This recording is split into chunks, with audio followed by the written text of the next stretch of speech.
دوستو اس ویڈیو کو ذرا غور سے دیکھیے۔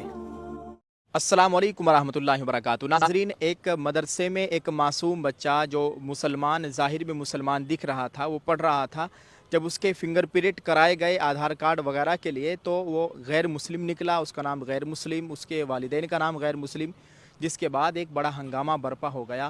اور جس مدرسے میں وہ بچہ تعلیم حاصل کر رہا تھا، اس مدرسے کے تمام دفاتر کو سیل کر دیا گیا اور تمام کاغذات اپنے قبضے میں کر لیے گئے۔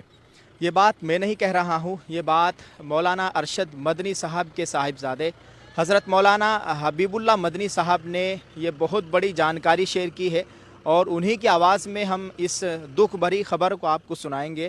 اور اس خبر کو شیئر کرنے کا آپ کے ساتھ بہت بڑا مقصد ہے تاکہ آپ تمام لوگ ہوشیار رہیں، اور اس پوری ویڈیو کو آپ کو دیکھنا ہے۔ آپ کو ایک بہت بڑا سبق اس ویڈیو میں ملنے والا ہے۔ تو ناظرین، آپ مولانا حبیب اللہ مدنی صاحب سے ملواتے ہیں، ان کی آواز کو سنیں، اور اس ویڈیو کو جتنا ہو سکے آپ شیئر ضرور کریں۔ اللہ تعالیٰ پوری امت مسلمہ کے حال پر رحم فرمائے۔ اللہ تعالیٰ ہمارے تمام مکاتب، مدارس، دینی خانقاہوں کی، مراکز کے اللہ تعالیٰ مکمل حفاظت فرمائے۔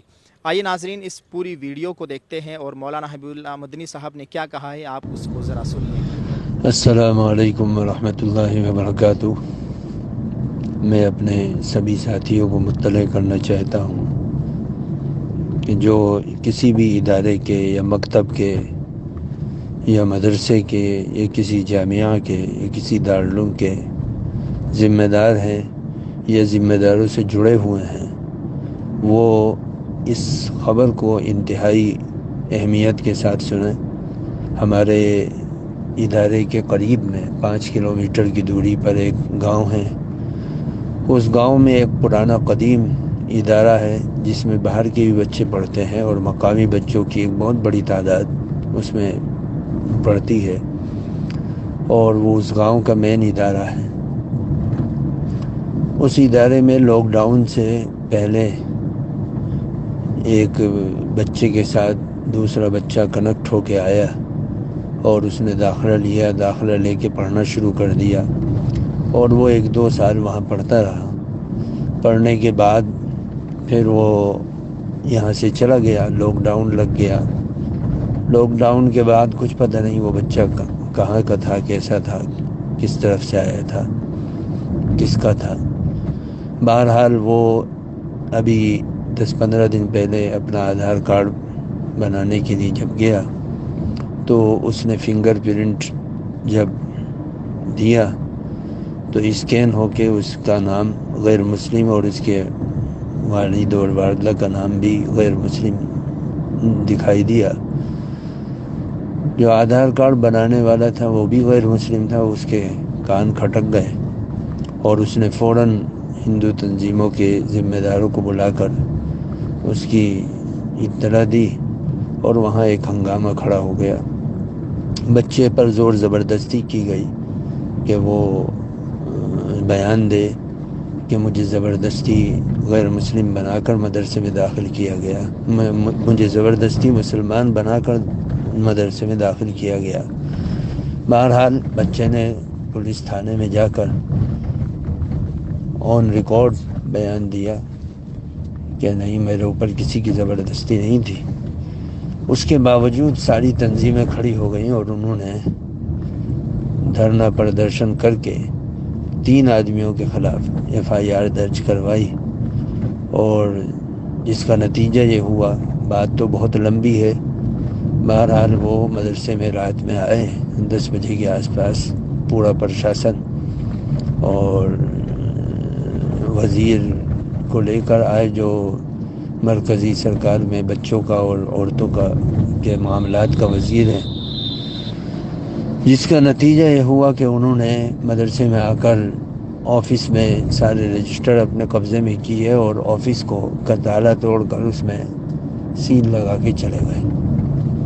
بہرحال وہ لوگ میرے پاس آئے، اور میں نے جو کچھ ان کی مدد کر سکتا تھا کرنے کی کوشش کی۔ اللہ کرے یہ معاملہ کسی انتہا کو پہنچے اور عافیت کا معاملہ ہو۔ بہرحال میرا اس پورے واقعے کو بیان کرنے کا مقصد یہ ہے کہ جو مساجد کے ذمہ داران ہیں یا مدارس کے ذمہ داران ہیں یا کسی بھی عوامی معاملات سے جو لوگ جڑے ہوئے ہیں، کبھی بھی خاص طور سے کوئی مہمان آپ کے ہاں آ رہا ہے یا کوئی آپ کے پاس ٹھہرنا چاہتا ہے یا آپ کے پاس بیٹھنا چاہتا ہے یا آپ سے دو باتیں کرنا چاہتا ہے، کسی اجنبی آدمی کو اس کی زبان کی مٹھاس سے یہ نہ سوچیں کہ بھئی اس پر پورا اعتماد کیا جائے۔ بہر صورت ادارے کے ذمہ داروں کو تو خاص طور سے اس بات کو ذہن میں رکھنا چاہیے کہ کسی بھی بچے کا داخلہ، چاہے وہ عاقل ہو، بالغ ہو، نابالغ ہو، بہر صورت بغیر آدھار کارڈ کے، جو ایک پہچان ہے ہندوستان میں، آدھار ہی کو سب سے بڑی آئی ڈی مانی گئی ہے، اس کے بغیر کسی کا داخلہ نہیں ہونا چاہیے۔ اگر اس کی آئی ڈی مسلمان بچے کی شناخت کے روپ میں ہوتی تو مدرسے کے اوپر کوئی بات نہ آتی اور نہ کوئی ایف آئی آر درج ہو پاتی، کیونکہ بچہ تو بیان دے چکا ہے کہ میں اپنی مرضی سے تھا۔ مدرسے والوں کی غلطی صرف یہ دکھائی دے رہی ہے کہ انہوں نے بغیر اس کی آئی ڈی کے اس کا داخلہ لیا، بغیر کسی شناخت کے۔ بہرحال وہ تو کون صحیح ہے کون غلط ہے وہ تو جا کے عدالتوں میں اب جا کے فیصلہ ہوگا۔ بہرحال اس چیز میں ہر ادارے کے ذمہ دار کو خاص طور سے اس بات کا دھیان رکھنا چاہیے کہ بغیر شناخت کے کسی کو نہ ٹھہرانا چاہیے اور نہ ہی کسی کو اپنے ہاں داخلہ دینا چاہیے۔ اللہ عافیت رکھے، خیر سے مالا مال فرمائے، ہر طرح کی شرور و فتن سے ان اداروں کی، ادارے میں کام کرنے والوں کی، ادارے کا تعاون کرنے والوں کی حفاظت فرمائے، آمین یا رب العالمین۔ السلام علیکم ورحمۃ اللہ وبرکاتہ۔